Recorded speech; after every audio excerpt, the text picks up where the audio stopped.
ما ودعك ربك وما قلى وللآخرة خير لك من الأولى ولسوف يؤتيك ربك فترضى صدق الله العظيم ونحن على ذلك من الشاهدين والشاكرين والحمد لله رب العالمين۔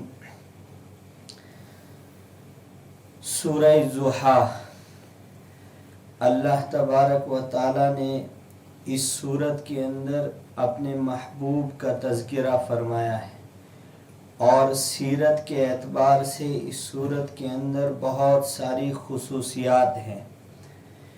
ان میں سے سب سے پہلی خصوصیت اور اس سورت کا پس منظر، یعنی اس کے نزول کا پس منظر، بیک گراؤنڈ یہ ہے کہ کچھ عرصے تک رحمت عالم صلی اللہ علیہ وسلم کی وحی کا جو سلسلہ تھا وہ رک گیا تھا۔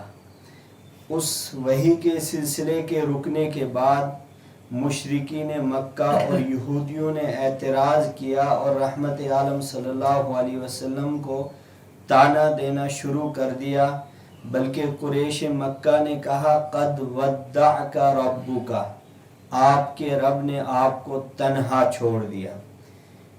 اس پر یہ صورت نازل ہوئی اور رحمت عالم صلی اللہ علیہ وسلم کا دل پریشان حال تھا، کرب کی حالت تھی، غم کا حالت تھا۔ اس غم کی حالت میں اللہ تعالیٰ نے اس صورت پاک کو نازل فرمایا، رحمت عالم صلی اللہ علیہ وسلم کے دل کو تسلی فرمائی اور مشرکین مکہ اور یہودیوں کے اس اعتراض کا جواب بھی آ گیا۔ پہلی بات اس صورت کے اندر اللہ تعالیٰ نے ارشاد فرمائی وَالضُّحَىٰ وَاللَّيْلِ اِذَا سَجَىٰ، قسم ہے چاشت کے وقت کی، وَاللَّيْلِ اِذَا يَغْشَىٰ، اور قسم ہے رات کی جب وہ چھا جائے۔ مفسرین نے لکھا ہے کہ اس میں دو نکتے ہیں۔ صبح کی روشنی کا اللہ تعالیٰ نے قسم کھا کر یہ نکتہ بیان کیا کہ جس طرح روشنی پھیلتی ہی جاتی ہے اور جاری رہتی ہے، یہ روشنی بھی انسان کے لیے ضروری ہے۔ وَاللَّيْلِ إِذَا يَغْشَىٰ، اور جب رات آ جائے اور وہ چھا جائے، یہ رات کا اندھیرا، یہ تاریکی بھی انسان کے لیے ضروری ہے۔ گویا کہ دن کی روشنی اور رات کا اندھیرا دونوں انسان کے لیے ضروری ہے۔ تو اس اعتبار سے یہ بات سمجھائی گئی کہ رحمت عالم صلی اللہ علیہ وسلم پر وحی کا نزول ہونا یہ بھی ضروری ہے، اور وحی کے نزول کا کچھ دیر رک جانا یہ بھی آپ کے لیے ضروری ہے۔ گویا کہ رحمت عالم صلی اللہ علیہ وسلم کو یہ تسلی دی گئی، جس طرح وحی کا نزول آپ کے لیے ضروری ہے، اسی طرح وحی کا کچھ عرصے تک رک جانا یہ بھی آپ کے لیے ضروری ہے، جس طرح دن کی روشنی رات کا اندھیرا۔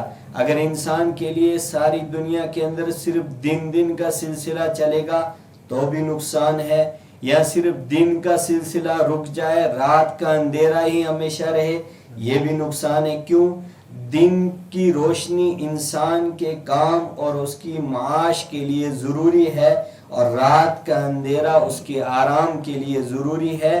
اسی طرح رحمت عالم صلی اللہ علیہ وسلم کے لیے قرآن کا نزول بھی ضروری ہے، اور قرآن کے نزول کا کچھ دیر رک جانا یہ بھی ضروری ہے۔ اس اعتبار سے ایک تسلی دی۔ دوسری تسلی اللہ تعالیٰ نے فرمایا وَالضُّحَىٰ، قسم ہے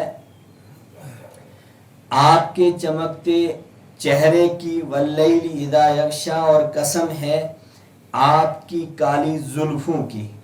یہ ترجمہ حضرت تھانوی علیہ رحمہ نے فرمایا، ایک عاشقانہ ترجمہ انہوں نے کیا۔ مفسرین میں سے یہی وہ مفسر ہیں جنہوں نے رحمت عالم صلی اللہ علیہ وسلم کی ذات کو سامنے رکھتے ہوئے اس صورت پاک کا ترجمہ فرمایا، اور یہاں وَالضُّحَىٰ کا ترجمہ انہوں نے صبح کی روشنی نہیں فرمایا۔ حضرت تھانوی فرماتے ہیں وَالضُّحَىٰ، قسم ہے آپ کے چمکتے چہرے کی۔ گویا کہ اللہ تعالیٰ رحمت عالم صلی اللہ علیہ وسلم کے چہرہ انور کی قسم کھاتے ہیں۔ وَاللَّيْلِ إِذَا يَغْشَىٰ، اور قسم ہے آپ کی کالی زلفوں کی۔ قریش مکہ کیا کہہ رہے تھے؟ وَقَدْ وَدَّعَكَ رَبُّكَ، آپ کے رب نے آپ کو چھوڑ دیا۔ قرآن پاک نے جواب دیا مَا وَدَّعَكَ رَبُّكَ وَمَا قَلَى، آپ کے رب نے آپ کو نہیں چھوڑا، وَمَا قَلَى، اور آپ سے بیزار نہیں ہوئے۔ مشرکین مکہ، یہود اور قریش آپ سے کہہ رہے ہیں کہ آپ کے رب نے آپ کو چھوڑ دیا، اور تیرا رب تجھ سے کہہ رہا ہے مَا وَدَّعَكَ رَبُّكَ وَمَا قَلَى، آپ کے رب نے آپ کو نہیں چھوڑا۔ جو سلسلہ جاری کا تھا، جو سلسلہ رکاوٹ کا تھا، دونوں کا فائدہ بتایا کہ اس سلسلے کا جاری ہونا بھی فائدے مند ہے، اس کا بیچ میں رکنا بھی آپ کے لیے فائدے مند ہے۔ پھر مفسرین نے ایک نکتہ یہاں بیان کیا کہ اللہ کے حبیب نے فرمایا ہے حدیث پاک میں من حلف بغیر اللہ فقد اشرک، جس نے اللہ کے نام کے علاوہ کسی اور چیز کی قسم کھائی فقد اشرک، اس نے شرک کر دیا۔ مثال کے طور پر انسان کی فطرت ہے، وہ کبھی قسم کھاتا ہے، محبوب کی قسم کھاتا ہے، اور اپنی کسی چاہنے والے اپنے بیٹوں کی قسم کھاتا ہے، بچے کی قسم، ماں کی قسم، کسی جس سے اس کو محبت ہوتی ہے اس کی قسم کھاتا ہے۔ لیکن اللہ کے حبیب نے فرمایا جس میری امت کے کسی انسان نے من حلف بغیر اللہ، اللہ کے علاوہ قسم کھائی فقد اشرک، اس نے شرک کیا۔ لیکن یہاں اللہ تعالیٰ نے قسم جو کھائی اپنے محبوب کے چہرے کی قسم کھائی، اپنے محبوب کی کالی زلفوں کی قسم کھائی۔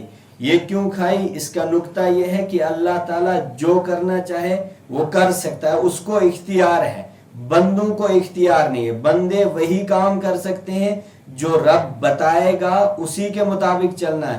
اللہ سب کچھ کر سکتا ہے، اس لیے کہ فعال لما یرید، قرآن پاک کہتا ہے وہ جو چاہے گا کر سکتا ہے، اس کو کوئی روکتا نہیں ہے۔ ایک نکتہ یہ بیان کیا کہ یہاں اللہ کے حبیب کی قسمیں کھا کر اللہ تعالیٰ نے یہ بتانا چاہا پوری دنیا کے اندر ہر انسان کو، جس طرح میں اپنی ذات میں وحدہ لا شریک ہوں، یعنی میری ذات کے اندر کسی طرح کا کوئی شرک نہیں ہو سکتا ہے، میرا کوئی پارٹنر نہیں ہو سکتا ہے۔ لم یلد ولم یولد، اللہ تعالیٰ نے فرمایا قل هو اللہ احد، اللہ ایک ہے، یعنی ذات اور صفات کے اعتبار سے وحدہ لا شریک ہے۔ اسی طرح میرا محبوب محبوبیت کے اندر وحدہ لا شریک ہے، یعنی اللہ نے تو اپنے محبوب کی ساری چیزوں کی قسمیں کھائی، ہر چیز کا تذکرہ قرآن پاک نے کہا۔ اللہ کے حبیب کی زبان کی باری آئی، قرآن پاک نے کہا لا تحرک بہ لسانک، اپنی زبان کو حرکت مت دیجئے، سارا کام میں کروں گا۔ اللہ کے نبی کے ہونٹوں کی باری آئی، قرآن پاک نے کہا شفتین۔ اللہ کے نبی کے چہرے کی باری آئی تو قرآن پاک نے اس صورت کے اندر کہا والضحیٰ۔ اللہ کے نبی کی زلفوں کی باری آئی تو قرآن پاک نے کہا واللیل اذا یغشیٰ۔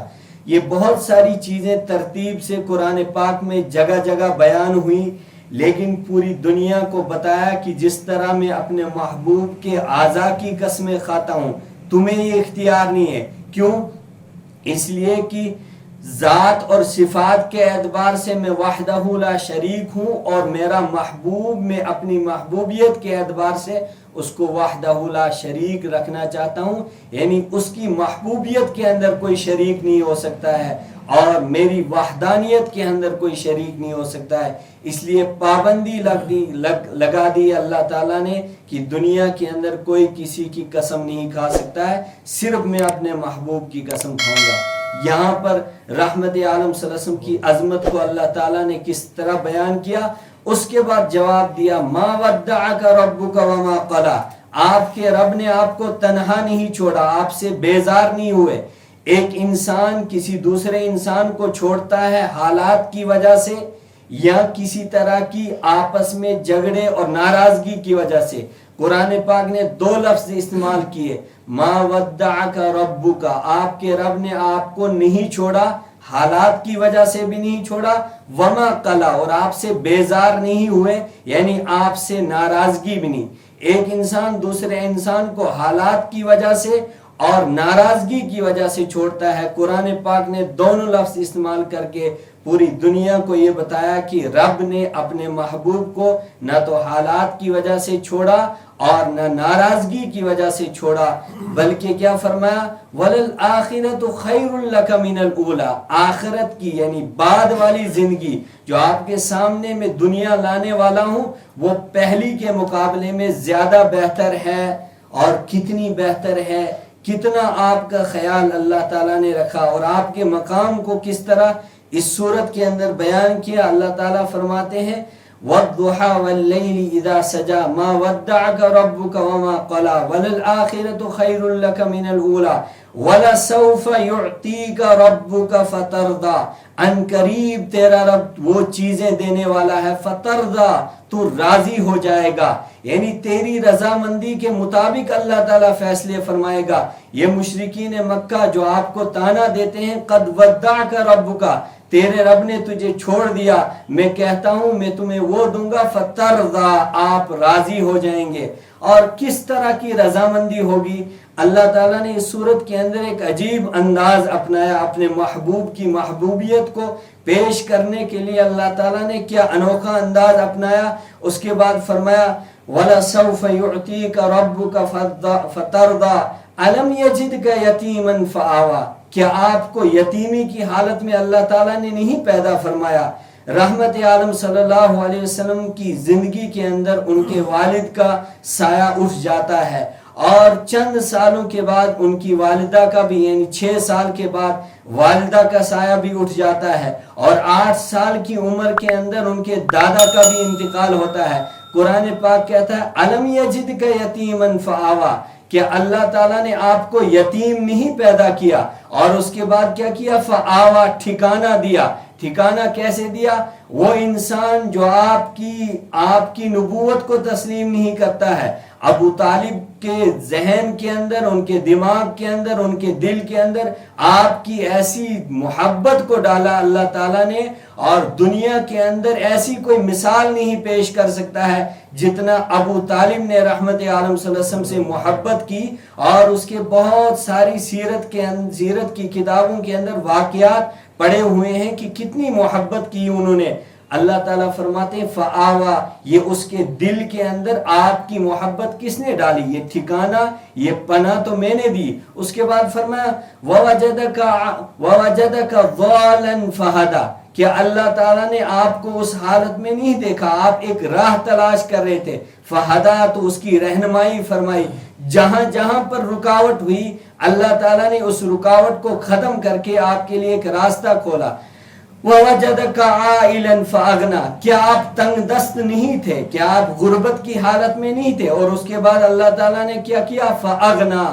حضرت خدیجہ الکبریٰ رضی اللہ تعالی عنہ ایک ایسی خاتون آپ کے نکاح میں آئی جو عرب کے اندر، پورے عرب، جزیرت العرب کے اندر مشہور ہے یہ خاتون مال کے اعتبار سے۔ اس کو اللہ تعالیٰ نے اتنا مال دیا ہے، اگر پورے جزیرت العرب کے اندر تقسیم کرے گی تب بھی اس کا مال ختم نہیں ہوگا۔ قرآن پاک نے کہا وَوَجَدَكَ عَائِلًا فَأَغْنَىٰ، اللہ تعالیٰ نے آپ کو تنگ دستی کی حالت میں رکھا تھا پہلے، فَأَغْنَىٰ، اس کے بعد ایسی مالداری عطا کی کہ جزیرت العرب کے اندر ساری دنیا دنگ ہوگی کہ اللہ کے حبیب کے نزدیک اور ان کے پاس ایک ایسی خاتون پہنچی ہے جس کا مال ساری عرب کے اندر مشہور ہے کہ یہ بہت بڑی مالدار خاتون ہے۔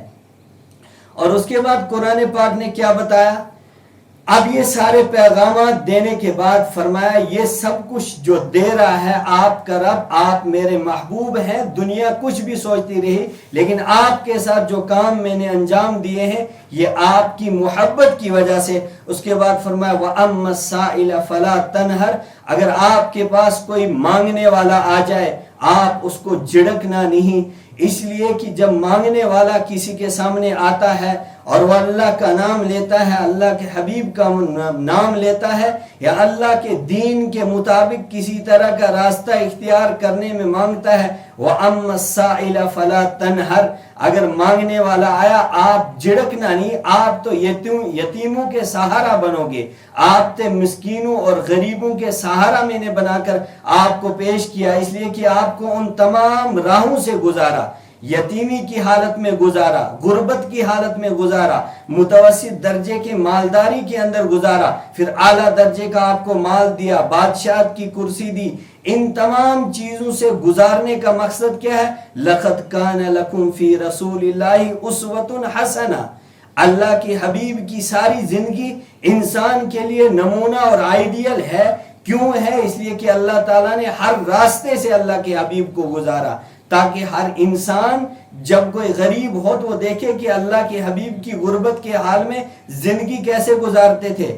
جب کوئی انسان مالدار بن جائے اور مالداری کا اس کے اندر نشہ نہ چڑھ جائے، اس کو دیکھنا ہے کہ اللہ کے حبیب کی زندگی کے اندر بھی ایک وقت میں مالداری ایسی آئی تھی، عرب کے اندر کسی کے پاس اتنا مال نہیں تھا، اللہ کے حبیب نے زندگی گزار کر دکھائی اور وہ نمونہ ہے انسان کے لیے۔ اس کے بعد آخر میں فرمایا وَأَمَّا بِنِعْمَةِ رَبِّكَ فَحَدِّثْ، اللہ کی نعمتوں کو، اللہ کے پیغامات کو لوگوں کے سامنے بیان کر دیجئے، تاکہ اس رہتی دنیا تک، قیامت کے دن تک انسان کے لیے ایک راہ اور صراط مستقیم کا ذریعہ بنے۔ اللہ کے حبیب کی محبت کو اللہ تعالیٰ نے اس صورت کے اندر نرالے انداز میں بیان کیا۔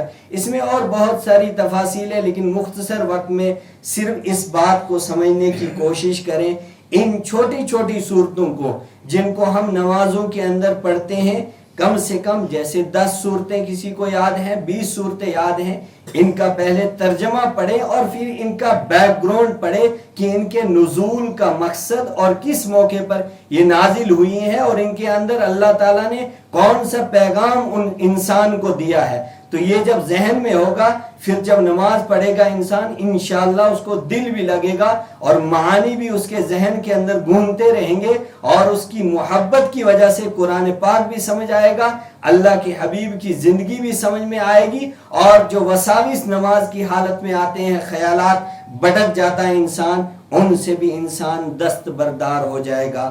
اللہ تعالیٰ آپ کو بھی توفیق نصیب فرمائے، مجھے بھی قرآن پاک کی سمجھ نصیب فرمائے، پوری امت مسلمہ کو اللہ تعالیٰ قرآن پاک کی فہم نصیب فرمائے۔